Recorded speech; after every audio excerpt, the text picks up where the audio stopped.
Haiknishi candle, Japanese for average bar, is a type of price chart used in technologies to smooth out market noise. Market की noise को reduce करने के लिए, smooth करने के लिए इस कैंडल को ट्रेडर्स यूज करते हैं and make it easier to identify and follow market trends. इससे इजीली हमें ट्रेंड फॉलो होता है, आइडेंटिफाई होता है और हम मार्केट के ट्रेंड को फॉलो करते हैं.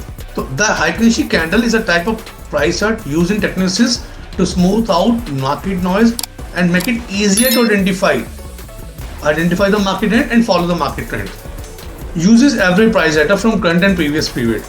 Number 1.